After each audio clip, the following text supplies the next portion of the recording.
Well, here we are, not the smartest guys in the room. Tom, can you hear me today? I can hear you today. Look at this. Look at this. We're taking steps in the right direction. I love it. Okay. Now your mic seems a little weird today.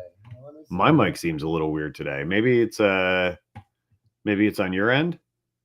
Could be. It seems like you're far away. Oh, hang on a second. Well, we'll just keep rolling along. How do you connect with your audience on social media? That's what we're going to talk about today. Besides the Steelers, and that's what everybody wants to talk about. Okay, now I sound better. Now you do sound better. It's the stupid. This drives me nuts. I hate it. For software engineers out there, let me rant for like 2 seconds, okay? Before we get into this. This is not the smartest guys in the room. I'm one of your hosts, Tom, and I'm here with an issue today, right? This drives me absolutely freaking nuts. There's so many pieces of software that this happens with, and I don't understand. And maybe it's like because I'm not a software engineer, right? Because I'm not a programmer. Maybe it's something that's incredibly more difficult than I realize it is to do. But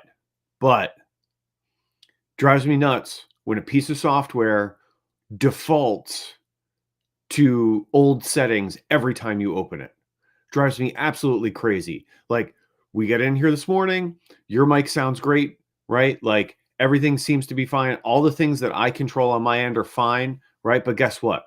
The desktop interface for Clubhouse has defaulted again to like old settings that aren't useful. And so you're like, oh, you sound far away. And it's like, yeah, I sound far away because it's not using the microphone that I told it to use the last time I used the software, right? So it drives me nuts when software doesn't hold on to settings, right? If there's a way to keep software holding on to settings so it doesn't default every time to different random seeming settings, right? That would be super fantastic to any of the software engineers out there. If you're listening, if you're a software engineer, please make it so the settings don't always default to different settings every time you open a piece of software. It drives me absolutely out of my mind. Drives me nuts. Sorry, rant over. It's so annoying. Tom, we don't get early morning rants from you very often. So let's see since Dr. Tachi and John are both in that world, let's just start right there. Dr. Tachi, what do you think? Is Tom valid points, or is he just full of piss and vinegar today? Oh, God of heavens. Good morning. Yes, he has a very valid point. And often because you're doing so many other things and you're just concerned about getting on the air, you are not thinking, oh, well, let me go into the settings and do X, Y, Z. And I mean, I guess the answer would be to be there super early to do, but that's not always possible. So yeah, I agree. It should not default. Okay, she's backing you up, but there is a good point about being there early, but this is weird because of how it goes, how Clubhouse makes you go live at a certain point. John Jay, how do you handle that? Because you do a podcast from your Clubhouse room. We used to. Okay. We don't do the podcast anymore from it. So what I've started doing is I open it about 2 minutes before. And generally we don't start it until a couple minutes after because there seems to be a delay with people coming in the room. It's like you invite people and then it'll grow. All I got to say is, Tom, you got some first world problems. If that's the thing that drives you crazy, and yes, it bothers me too. But we have to keep things in perspective. There are people that are trying to figure out where the next meal is coming from, how people survive, where they have drinkable water, all that stuff. And I sometimes lose sight of that over things like default settings on applications, stuff that's totally beyond my control. 100%, John. I mean, that this is very much, first It's world a tough. problems. And by the way, you got a baby daughter. How old is she now? How's she doing? She's 5 months old. She's doing great. She was pleasant this morning, like in a good mood, slept well. She's been sleeping well overall. Like, we're trying not to jinx ourselves, because, we know that there are phases that babies go through, and they may sleep well for a while and all of a sudden start not sleeping well. So Oh, we want to make sure we don't jinx ourselves. But so far, she's been great. She's happy. She's healthy. She's sleeping well. We're having a good time with her. just remember this, Tom. Enjoy the time you have her because it'll be over in a blink of an eye. And somewhere along 13 or 14, she will hate you for a couple of years. And you'll be longing for the days when it's about application problems. Oh, I know. I'm sure she's gonna. I mean, yeah, like, she's gonna get to be a teenager and definitely not appreciate dad for a couple of years. And it is what it is. But yeah, it's one of those things. I mean, it's such a cliche. But everybody says, "Oh, it goes so fast, it goes so fast," right? Like, you hear that cliche from every parent that ever was, right? That the time goes so fast. But she's already started outgrowing stuff, right? So, like, 5 months in, we just moved her out of the bassinet because she was rolling over and lifting her head up, like, over the top or over the side of the bassinet. Like, you could see her whole face over the side of the bassinet. We were like, okay, that's not safe anymore. So just moved her out of the bassinet. She's starting to outgrow stuff. We're already putting stuff away. We're like, okay, well, we're not going to need this again. That was it. 5 months and it's done. So yeah, I hear you. I'm definitely enjoying it while we can. But even with some perspective, I still stand by my previous statement that it's really annoying when software companies can't program in the capacity for an interface to retain your settings. Drives me nuts. First world problem, but I stand by it. It is. And that was a perfect example of creating a relatable conversation because almost everyone on stage is either a parent, a grandparent, or aunt or uncle. And so that's something they can relate to right away. So kudos to you, Tom. Hey, well done, Tom. I will say, like, you're right, John, because our plan was to talk about how social media works for you today. What you're doing that works, that you could share, how you're connecting with your audience. Now, Tom connecting with me right now, I'm sitting here thinking about this, like, I don't know if it was Sigmund Freud that said it, but like, no memory is ever lost and like time is relative. So sometimes I bet John or Julie or anybody in this room, you can think back of a time you had with your mom or dad when you were a little kid, and it's like right there, like you're in that moment. And then there's a thought from, like Julie said in the comment, what she said here, it's very relevant. She said the days are long and the years are short. So in some ways, I can't remember something that happened yesterday, but I can remember, right, my dad being mad at me when I was 10 minutes late at Kennywood because I wanted to ride another ride with a girl, and him freaking out when we got back to the house, so those, so times, it's all relative, man. So, all right, Tom, do we need to get on track here? Go on. Yeah, maybe we should. I kind of derailed things. I'll take mea culpa, take full responsibility. I derailed things with my rant about the Clubhouse settings on the desktop interface. So anyway, or Club Deck, I guess, is what it's called. But I definitely derailed things. I think what we originally talked about as a subject today is, like you said, social media, kind of what is working and what isn't working and how and why it's working, right? So, like, just kind of digging into a little bit about what folks are doing on social media and what seems to be working best for them or best for their audience, creating the better connections for their audience, and what isn't. Like, conversely, what are some things that you've tried that have flopped? What are some things that you've tried that have kind of fallen on their face or not paid dividends for you? Because there's always some A/B testing. There's always some trial and error. So I think that was the subject that we had originally discussed, right? Before I got ranty and annoying. You're right. You're right. Yeah, you were a little crank, a little bit of a curmudgeon today. Okay, so let's go. Since Dr. Tachi, what's working for you right now? Something to connect with your community? Is there something you go to? Like I watch your pre-show and things like that. Is there something when you do your live videos? I like Dr. Tachi Live. Is that something that works for you, or what else you got going on? Live, yes. As soon as you said that, live works because it's allowed me to gather a community of people that know I will be there for the most part every week, and that I actually am talking to them. I shout them out and that type of thing. It just works for me. So again, I also do the pre-recorded videos and I put those up, and that works well too. But by and large, the live, I see more engagement there than with anything. So I would recommend live video to anyone.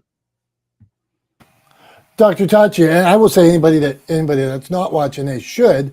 One of the things I enjoy about Dr. Tachi's videos is there's a component of like media, but it's from all sides. So she might tell you her thoughts on like the new Spider-Man movie and why the suit doesn't look right that Spider-Man's wearing, and then she'll tell you about how you're holding your camera too low when you're making a video. So I find it fun. I look forward to seeing which direction she's going to go each time. Can I just add really quickly? Thank you for noticing that, because that's a way to extend the content that you are able to share. I think sometimes people think I'm going to run out of things to talk about. Well, no. So there are infinite ways to talk about what it is you do. To just look at it from a different perspective. See how astute I am, Tom? She has a strategy, and I'm seeing it, and I enjoy it. Yeah, you're a something. See, he is cranky today. Julie, Trisha, do you think Isla was, like Tom said, she was real sweet? You think she was actually up all night, and that's why Tom's a little bit... No complaining here. There's no crying in baseball. That's right. That's right. But it's a rite of passage for you, Tom. That's right. Thank you, Julie. The funny thing is she did sleep well last night. In fact, I got a really good night's sleep. My sleep score for my Oura Ring is actually way higher than it typically is. So I did get a good night's sleep. Oh, wait, I want to know about this Oura Ring, because that might be a good Christmas gift this year for somebody. Like it? Yeah, I mean, so to explain to everybody, an Oura Ring, if you're watching the live stream, I'm holding up my hand. That's my Oura Ring on my finger. So basically it's a ring that has some biometric sensors built into it, right? So it can measure a bunch of different things focused around sort of heart rate variability. It tracks your respiration rate, and it tracks based on a variety of those features. It sort of tracks your sleep, right? So like I have a friend who's a sleep doctor, and she gets very unhappy about some of these sleep tracking devices because they don't really track your sleep. They take a best guess based on other factors as to when you're asleep and when you're not. There's also accelerometers in it, so it can see how much you're moving, things like that. So anyway, it's a tiny sensor array in a ring that you can wear on your finger that tracks a bunch of biometric data. I like to use it for training purposes, for distance races. My wife Becky also has one, and we use them for that kind of things, to track sort of how ready we are for things, whether or not we're getting good sleep, or enough sleep, whether we're our heart rate variability or resting heart rate is trending up or down, to give us a sense of our overall fitness and if we're going in the right direction. So for all those things, it's great. But it is just something that's sort of a good way to sort of track your rest and recovery, and see what kind of shape you're in. So yeah. So for that, I think I really like it. I've had one since, I think, not the first generation, but the second generation. This ring is the third generation. The fourth generation just came out. So I've had one for probably 4 plus years, 4 or 5 years. I've been wearing one, and I really like it. And Becky really likes it too. It's an easy piece of technology to wear. So I like it better than Whoop, personally. The Whoop straps, for anybody who's heard of those. Similar kind of idea. I just like it better because I don't have to have anything on my wrist. So yeah, I like them. I endorse the Aura Ring. I rubber stamp it. I think it's a good tool to be able to measure some straightforward biometric data and get a sense of kind of how you're doing overall. There you go, Julie. You got your new present. Ordering it. I will tell you, I was commentating a alumni basketball game this weekend, a college one, and I saw one of the guys out there turn like his watch on, and I'm like, wait a minute, are you turning your step counter on during the game? That is as lame as can be. And he was like, oh, I got to count my steps. That is the opposite of cool. So no matter what Julie says and that she's buying it, that is not cool. That's my thoughts. Okay. How do you connect on social media? What's working for you? I like engaging. Just, I'm like a good troll. I like to go on and see what other people are doing, comment on it. But I'm going to go to John on this because I think John is in my world of this engaging post. I will put out stuff like that I want feedback on, and it is direct. It's direct questions and things like that to engage the community. And then what do they care about? Find that out, and I do it a lot. So John, Jay, what's working for you, my friend? What's working for me, first and foremost, on social media land is Facebook. And what I tell people and what I've learned, and this is my research and working on radio, podcasts, radio, web, Facebook pages, it's about creating content that they want, attract the audience you want. Don't make it all about you. If you make it all about you, your product, your service, facts, there's an old saying, facts don't sell. Emotions sell. Emotions get people. They'll grow your page. So quite often I'll put a post up, and here's 2 strategies people use. One is I don't do this one, but one is they'll put up a picture of a 68 Dodge Charger, and they'll say, this is a gorgeous 68 Chevrolet Camaro, isn't it? Knowing that people will correct them in the comments. I don't do that, but some things I do is I'll put up a photo of, here's a post I did earlier this morning, NFTA police, some transportation police up in New York State somewhere. I think they did a Santa Claus themed cruiser, and I had 5 or 6 photos of it and said, your thoughts on this Christmas Santa themed cruiser for whatever the department it is, and question mark, and let it go. I guarantee you that post will do more. People will say things, it's a waste of money, it's this, it's that, I think it's great. They will respond to it because I'm trying to get their attention emotionally and not trying to get them to buy something from me or listen to something or any kind of ask. So I go by, the last thing I'll close on is I go by on that platform, I go by a 4-to-1. So it's 4 engagement posts with 1 ask. And that ask usually has an old episode of my show or a news break article or something with a URL that takes them off the platform. But I don't do those back to back, never do. That's all I got to say. John, good stuff. Love it. And that's direct. And just you talking about that picture is something that I would engage in, right? That's, you spoke my language. I would be like, oh, this is cool. So this, more people should be doing that. All right, let's keep it rolling. How do you connect with your audience on social media? I'm going to say, John introduced me to Newsbreak a while ago. I do Newsbreaks periodically. I do them about my authors. Like, to John's point, it's not all ask. I see, and this is not This is for me on an app that I don't use a lot. I see yesterday, I see 1,240 impressions and 31 views of something I wrote about Christmas movies. I polled people on my Motivation Champs group. So polled people on Motivation Champs group, and they said they gave me their 10 favorite movies Christmas, from Die Hard to Home Alone. I took the ones that I felt I saw the most.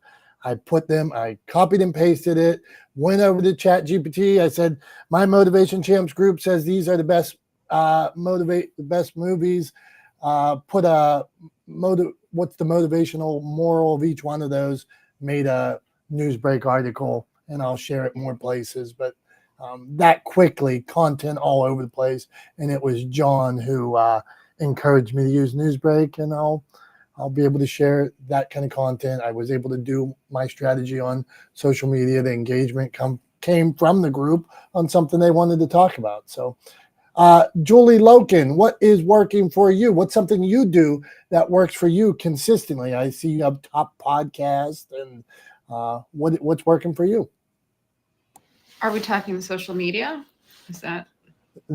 That is the game.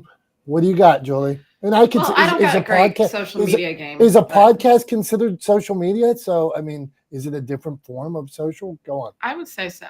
Okay, I've never go on. considered social, but yeah, I mean, podcasting absolutely has opened a lot of doors for me. 1,000%. I really like our Facebook group for Creative Con. To be honest, that's the one I probably put most of my energy in, and I think we have great engagement. And it's about getting that energy up and creating awareness. So that's what I would say social media wise is working for me. Thank you very much, gentlemen. So I'm curious, what do you find, Julie, in that in the Creative Con group on Facebook? You said you put most of your time and your energy into. What do you find actually sort of pays the best dividends or gets the most engagement or the audience most involved in posts in that group? What works the best? I would say pictures, like that have nothing to do with the actual event, and doing polls, but mostly pictures. I find when people post pictures of themselves, that's where the most engagement. I just posted some random picture of my whole family this weekend from Thanksgiving. You know, it gets a lot of attention. And I would say probably our biggest one was also when we announce different people who are speaking, like David Meltzer. People seem to like that. So definitely pictures though. And Dom's one more, like one sentence questions. Yeah, I think to Julie's point, I spend a lot of time on the page as well. And I find, like John said, when we can make it about them, however that is, like what city you represent in, what is your special skill? I bet we didn't do that. But tell them about your new strategy for posting too, Tom. What's my new strategy? I have 50 strategies. Oh my God, I have to remind you. The one where we poach other people's pictures. Yeah, because that's boring. Okay, but one of my friends told me, like in an event like Creative Con where we're posting about all our different speakers and things like that, everybody is working on their own stuff.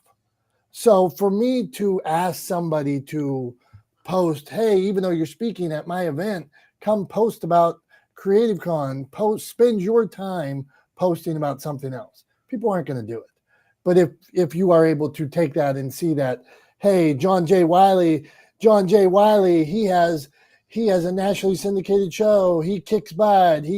People call him Uncle Jay. They wear mustaches around that look like John Jay. He's informative. He can teach you about social media marketing. He's going to appear live at Creative Con. Come meet him there. So that's that strategy. So it's using their content and then, hey, come meet them at this event. So that's what Julie is speaking of. Go on. All right. So I'm moving on from that.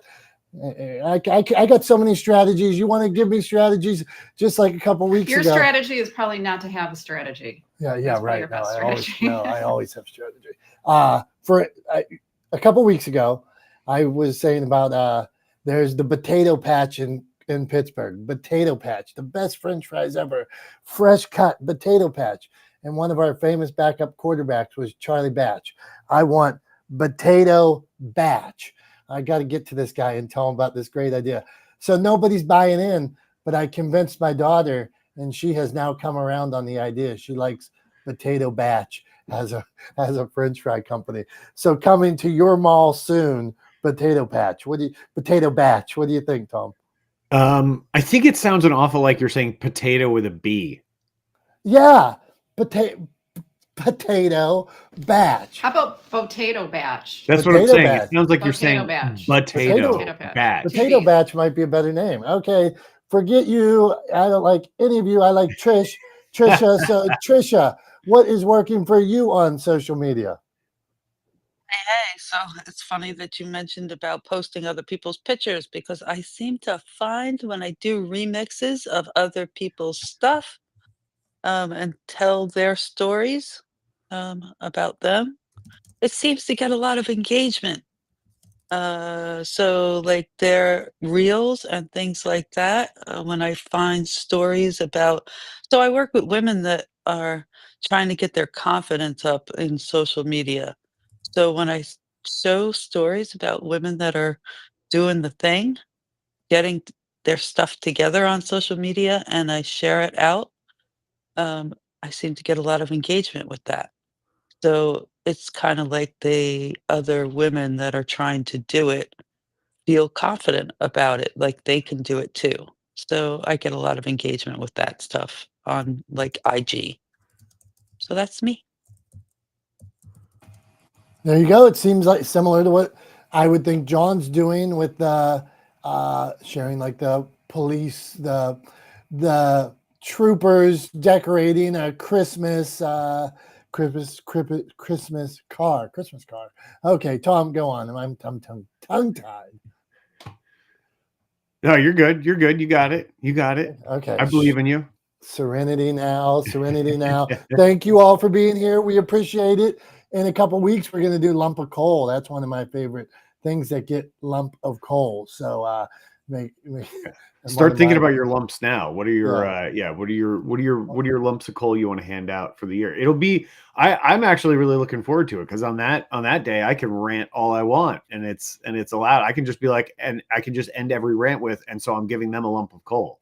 Yeah, Right. that's right. And then, It's a positive thing, but it's lumps of coal that we all know are coming. So take I your don't know if lumps. it's a positive thing. I feel like that's a stretch. That's a stretch. Well, if it's bad and we can improve on it, that could be it could be positive.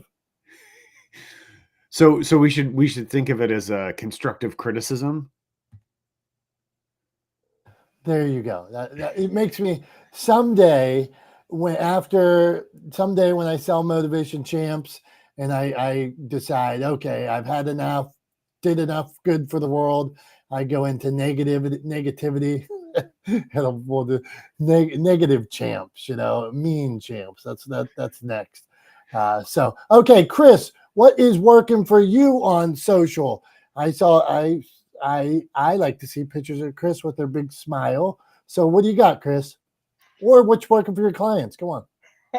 Good morning, everyone. For myself, I am pretty horrible at posting and promoting myself. But for my clients, and depending on the client and the social site, depends on how I post. So I have a client that he's on LinkedIn, Facebook, and Instagram, but primarily we get clients from LinkedIn.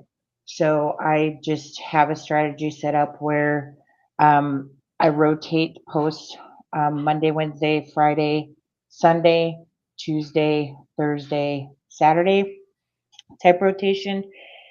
And I do a combination of an article because they live longer on Instagram. Then with that, I will do something that talks about what we do. So the article gets posted on his page. Then I do 3 posts a week on the business page and generally tie it back to his personal LinkedIn page. I think it's really important that when you're doing social, anytime you can, is to attach yourself to something larger than yourself. So, for example, my client is actually doing the graphic recording for David Meltzer at Creative Con. So when I post about that, you better believe that I'm going to tag David Meltzer or David Meltzer Enterprises, so that the folks that follow him or are connected to him have an increased possibility of seeing this information. So it just widens that net. Got it, Chris. Good stuff. I had a one of my first business partners was well, it wasn't first. It was after, pretty far in the process, but was a master of algorithms, and he would always use, when he was doing social for people, he always used that connecting to somebody bigger, because he believed in a spider web of the algorithms of the internet. So when he was growing people's followings, he was always using hashtags of the country artist or whoever that he was working with at the time. And then I see, I don't even want to say it. I was going to say, then hypothetically speaking, sometimes we might be at an event together, and like a book signing or something like that, and this person might have started to yell at like passersby and things like that, like aggressively yell at people in the crowd, and I'm like, what is going on here? I think it's time to go a different direction. So that may have happened. So anyway, sidebar on that. Okay, Tom, what do you got, man? Steer me back here. Steer you back. Well, I mean, I think one of the things that jumped out to me from what some of the folks were talking about was thinking about, like, repurposing content, right? Which I think is always a good idea. The big sort of caveat I would put on that is make sure that you give clear attribution whenever you repurpose content. There's a big creator on TikTok who also has a big YouTube channel, and I forget his name. But basically he like reacts to like recipe videos and then like tries to recreate them essentially. And he's like, it's all like, overblown, over the top reactions and craziness and silliness or whatever. He's got millions of followers. But one of the consistent things is he doesn't give attribution in the videos that he stitches. So he'll download the video, like create a stitch out of it basically on his own, and remove the username and not tag the original creator. I just think every time I see one of his videos now, I just scroll right past, because somebody pointed that out to me. And I went to his page, I looked through a bunch of his videos, and sure enough, there was never any attribution that I could find for any of the videos that he was stitching. Tom, And can I ask you just, so on TikTok, there's like a collab, like where some people, like let's say you could push that people could collab with their videos. So you're saying this guy uses that collab and then somehow probably deletes any of the other person's info off of it? No, what I'm saying is he probably doesn't use the collab. He probably uses some software, which there's tons of web-based applications to just download the video, to rip the video off of TikTok. And then he puts the video in his own video, right? Without giving the original creator any credit. So he's got this following of millions of people, right, on TikTok, and he never gives credit to the people on whose backs he's built this following, because his whole shtick is reacting to other people's recipe videos and then trying to recreate them. Like, that's what he does. That's what his channel is. It's all built on of other people. Like, it's all built off of other people's content. And he doesn't give credit for it. So like, I would say too, just make sure, I think one of the big caveats, like instantaneously when I realized that, when that was pointed out, and I went back and I confirmed it myself, instantaneously, he went to the bottom of the pile for anybody that I would ever follow, be interested in, support in any way, et cetera, et cetera. I would say, so basically I just wanted to point that out as an example of like the wrong way to do it. And if you're going to repurpose other people's content, make sure you give them attribution, right? Make sure you are clear on whose content it is, and give them some of that shine that you're getting from repurposing it. Just make sure that you give credit where credit's due, right? It's very easy to not do that. So for my radio hosts, podcasters, streamers in the room, do people use your stuff without sharing it, without like crediting you? And how do you feel when that happens? Like, John, does that happen to you, or Julie, Dr. Chelsea? Yeah, it's happened to me, and most of the time, I just don't sweat it. I just disregard it, because every now and then I will make a comment that you took everything I use word for word and post it as your own, and then they usually turn around and say they give me credit for it. But I'd say 98% of the time I don't, because look, what someone else does really has no effect on what I do. And the minute I start putting my focus on what someone else does instead of what I do, I've lost the battle, if you ask me.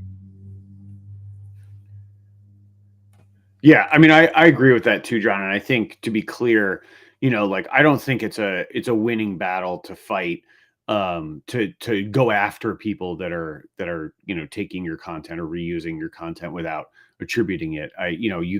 That's a never ending sort of slippery slope that you could fall down, chasing people around trying to do it. Here's what I would do is, say I made a recipe video, and that creator that I was talking about on TikTok took that video and stitched it and didn't give credit, didn't give me attribution for the original video.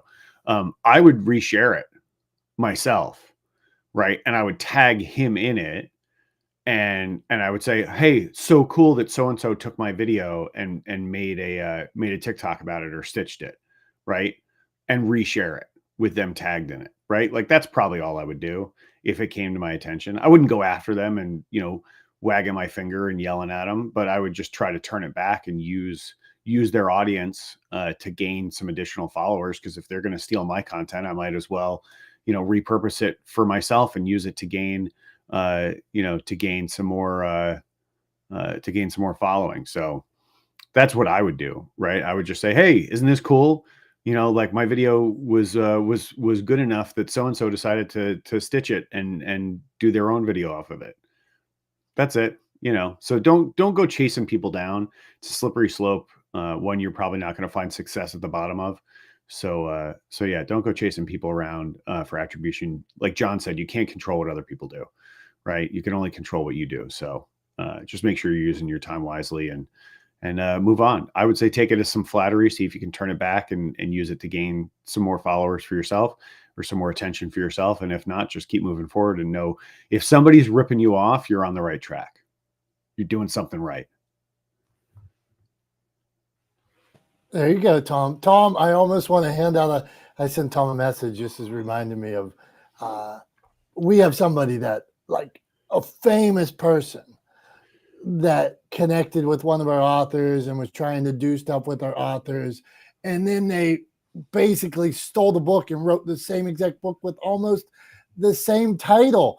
I mean, what a ripoff.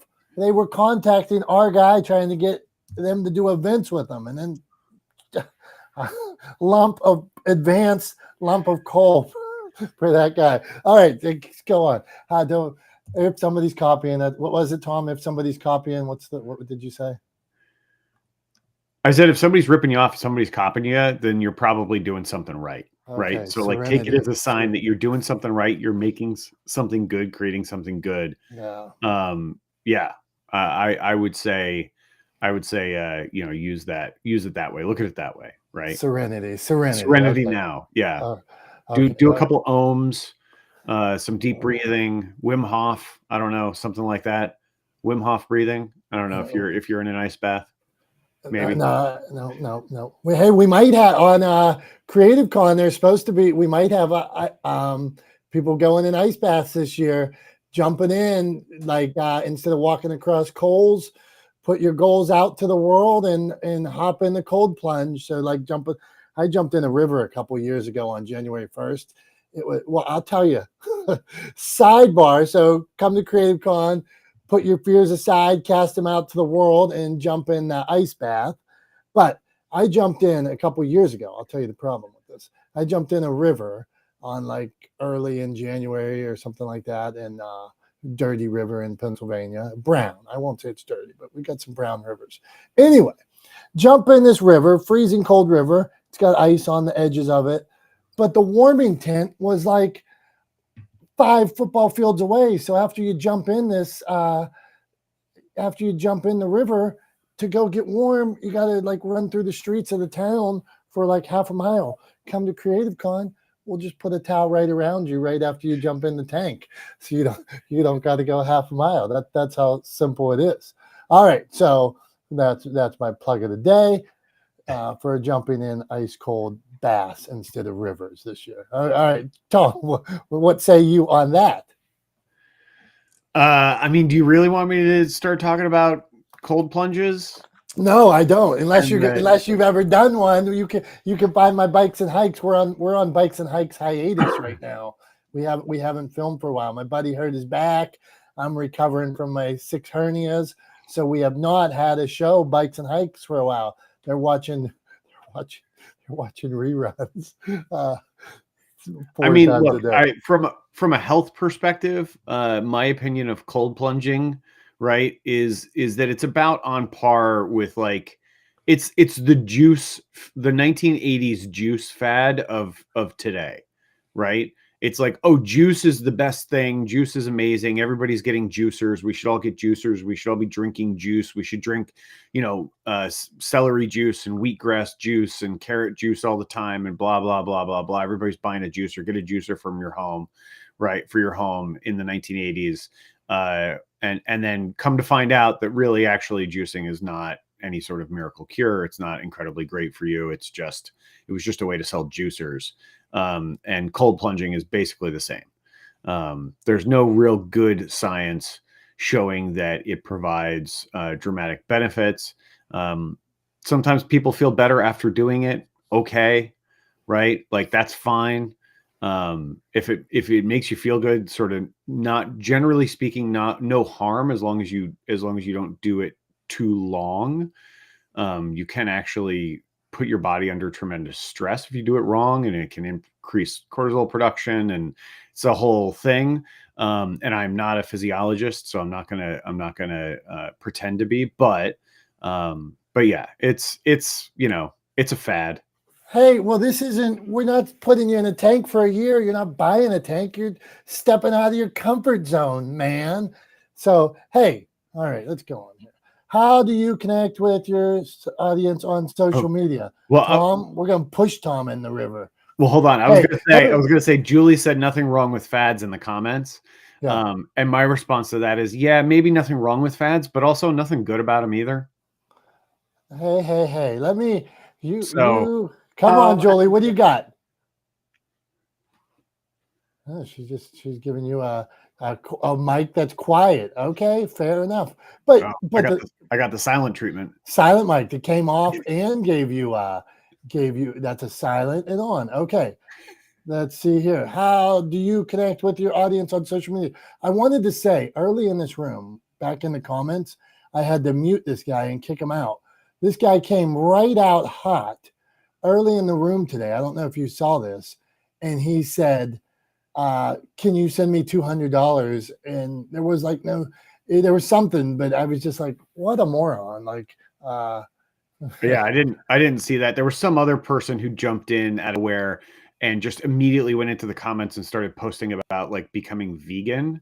Like they were trying to sell veganism, and then they left the room. And I was like, okay, well, I'm just going to delete those comments, because if you're going to come in and just post a comment and then bounce, right, and like not actually participate in the conversation, like then your comment gets taken down. And I probably would have kicked him out anyway, but yeah. And look, like, hey, if you want to be vegan, that's fine. But like, it was just really weird. They came in and just posted like, you should be vegan for these reasons, blah, blah, blah, and then they left. And we might do stay. And the thing is, this is an open space, so Yeah. we would say, "Huh, interesting." Maybe We love to get sidetracked. Well, yeah, like, maybe they I don't should know quit us at eating so all. much. Maybe I should quit eating fried chicken and eat pinto beans and nuts. You know, I'm not opposed if somebody tells me a good reason behind it. I mean, look, hey, I had a vegan dinner last night, not kind of on purpose. It's just what we ate. We made a chickpea curry with spinach and had it over rice with some homemade chili crisp, and it was freaking delicious. But like, you know, I mean, I eat vegan foods, I eat vegetarian foods. I don't eat meat with every meal, necessarily, but like, I don't know. It's just weird. I would have had a conversation about it. Okay, here's what we're gonna have another conversation here because Joe Slaughter, I see him in some cold water here. So it looks like I'm looking at his thumbnail picture. It could so Joe. I mean, you guys instigate it. Yeah, Okay, sure. bring it Why? on. What Why do you cold water got, Joe? plunging? What do you got, All man? right. So you were like me. You've been in the icy river. How was it? Well, this is one thing I'll say. You sure as hell shouldn't have to pay $40 to go into some cold tub because there's free versions of it in the world. Go do the free version. That's Put some right. thought to it. So where'd you do this at? What state you in? Was it cold or is this like a summer river? Minnesota. Okay. They have a open hole cut in the lake. Every weekend it's available. Every night it's available. You could just go. They get a permit to put an orange fence around the lake and have a hole in it. They got a ladder that you can go in and set it in whenever you want. So it's just continuously open as a community offering. Okay, hold on here. So we like to get sidebarred here. So aren't you freaked out walking out on like an icy lake and then is there a ladder down into the water or like do I just gotta like scratch up on the side? How do I know I'm not gonna like float? They have a little step ladder. I mean, you can stand in the water, right? Okay. So if you set the ladder in the water, you got a nice little step into it. You don't have to worry about the little sharp edges. They got a couple of yoga mats that have probably been set on the side that you can put up next to the edge if you do want to get in and out from the side. But always pull them away from the edge of the ice so that way they don't freeze into the lake. It's put them off to the side again so that way someone can roll them out again when they need them. So yeah, they make it easier. Okay. I would say it's great for when you're first trying to acclimate to a cold. Do it for like a minute. Get out, go sauna, go enjoy, have a warm day, and go off and do your world. And your blood's pumping a little bit from it, and you feel a little enthusiastic about your day. Some of the intense people will go in there and they'll sit like it's a bath for 20 minutes.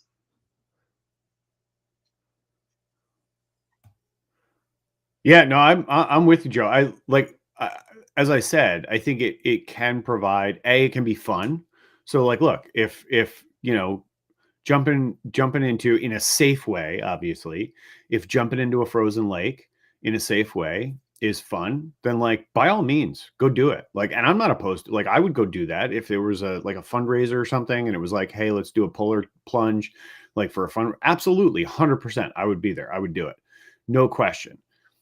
That's not what I'm talking about though. When I was talking about it before, right? Is I was talking about like the industry that's grown up around cold plunging, right? For sort of like athletic and health benefits. And actually some of the science is pretty clear that like, in addition to, if you do it too often, you can raise cortisol levels because you're putting your body through a lot of stress. It can actually have sort of negative effects down the line. Because when you jump into cold water, it releases increases epinephrine and norepinephrine in your body, which are, you know, the sort of fight or flight hormones, right? It causes that sort of that response, which can leave you kind of feeling energized and excited and happy. But also if you do that too much, you put a lot of strain on your system, right? The other thing too, is that for athletic performance, they found that, so like if you're trying to get better athletically, i.e. you're trying to build muscle mass, you're trying to improve your training capacity, you're trying to improve your performance, right, physically, what cold plunging can do is it can reduce reduce exercise induced muscle damage, right? Well, exercise induced muscle damage is how you improve physically, right? That's how you build muscle. Your muscles get sore when you lift weights because you're actually tearing the muscles. And then when they rebuild themselves, when they repair stronger, right? So that's the big problem, is if you reduce that damage, then you're reducing the training effect, i.e. you're reducing the amount that your training benefits you over the long term. So like people who are like, I go to the gym and then immediately jump in a cold plunge, it's like, well, that's maybe not a great idea, because if you actually want to see improvement from your time in the gym, then maybe you should stop shooting yourself in the foot by jumping in a cold plunge immediately afterwards. So that's what I'm saying. And like the fad thing too that I'm talking about is like, I see advertisements all the time for like 5,000, 10,000, 15,000 like refrigerated cold plunges you can set up on your back patio, and like they're thousands and thousands of dollars, and people are buying these things because they think they're the best thing to happen to health, since juicing in the 80s. But the science doesn't really back it up. So I think, there can be some benefit theoretically and some fun to jumping into cold water every once in a while. But don't get one and put it on your patio. Don't spend $5,000 on a cold plunge and put it on your patio. It ain't worth it. That's you could lay out in the snow. All right, Tom.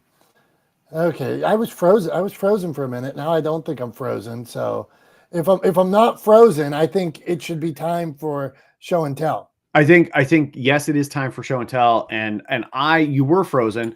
I was just choosing to believe that you were very focused on paying attention to what I was saying about cold plunges. And now you froze again. Now I think I'm frozen again. Yeah, there you go. All right. It's going to have to be a quick show and tell, or it could be trouble. Make it, or it'll freeze right on the show and tell. Okay, so this right here is the terrible towel, the best thing in sports. This is what our Steeler fans wave at the games. You go like this and you wave it, and there's certain times of the day where you wave it. This one is from 1995 when we went to the Super Bowl. I was at the game before. There was a Hail Mary. It was beautiful. It was the best time ever. I took this to the game for years, but then I dropped it a couple times. And I realized like maybe I was having too much fun and dropped it on the ground and almost lost it. So I have to keep it in my house now. I had to get new ones. I have multiples, but I have new ones. I dropped one and lost it the other day. I was at a tailgate. The girl said she saw me. Later I was looking for it. She said, I saw you drop it and didn't tell me. This other terrible towel, but this special one from 1995, I couldn't risk that happening. So I have to keep it home and never take it out. But if we go to the Super Bowl, I'm going to the Super Bowl, even if I have to refinance my house, and I will take this towel. So that's what you got today, Tom. This great, terrible towel. So that towel is in retirement until the Steelers go to the Super Bowl again? Yes.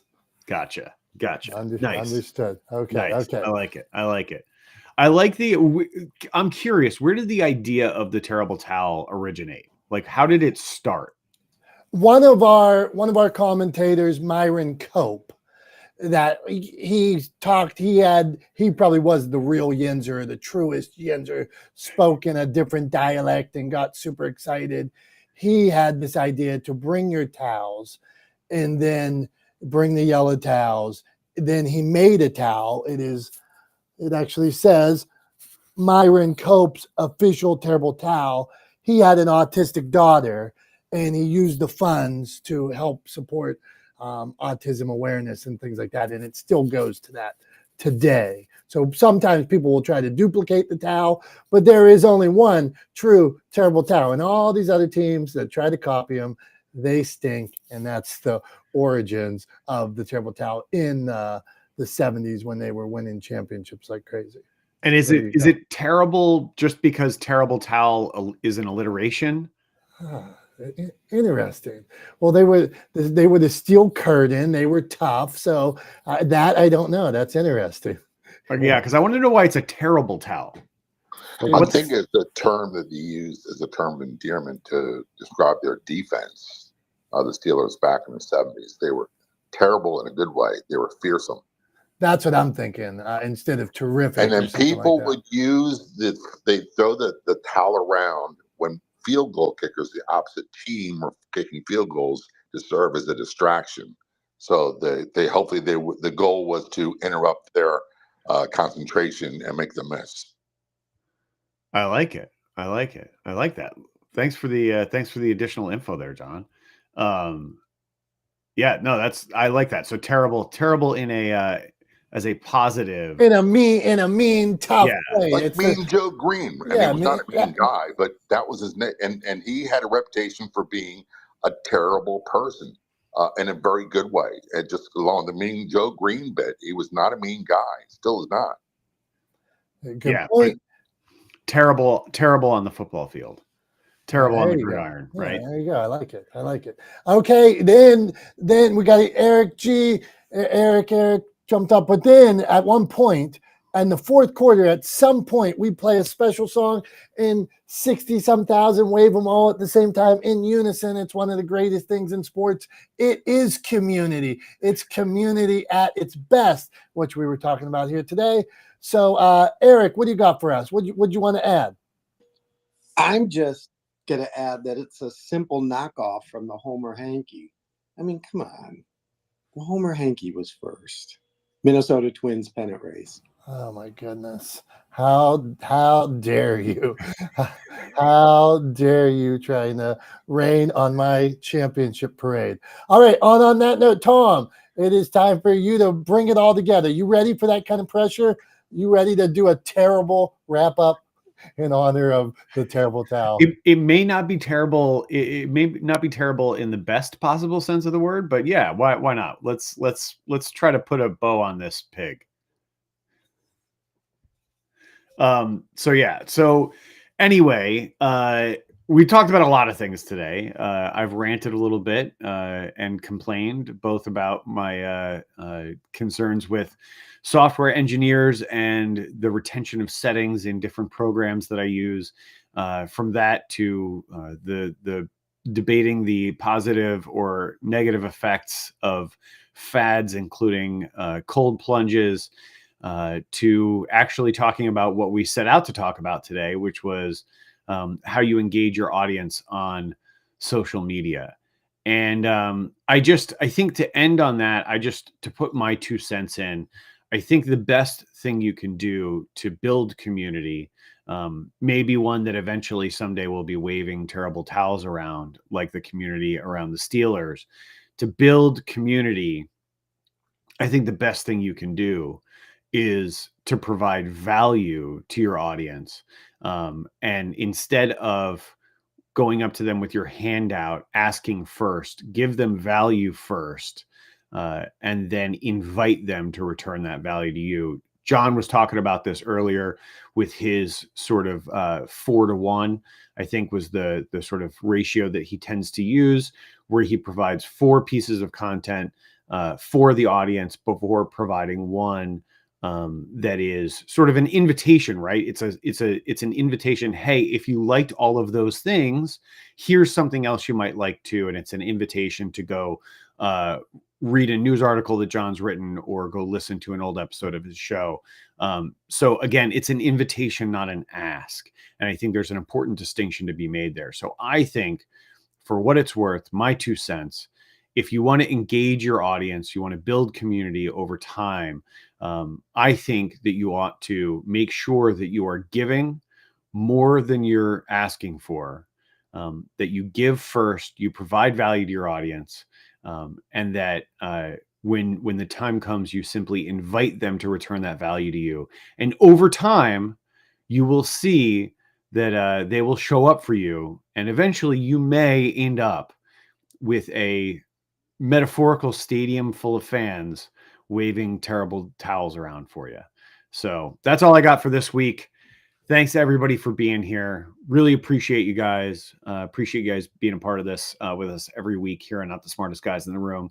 For Dom, I'm Tom. We love you guys. We appreciate you guys. We will see you next Wednesday at 9:30 a.m. Eastern time, right here, all across the internet, for Not the Smartest Guys in the Room. Until then, have a great rest of your week. Have a great weekend. We love you guys. We appreciate you guys. We'll see you soon. Bye-bye.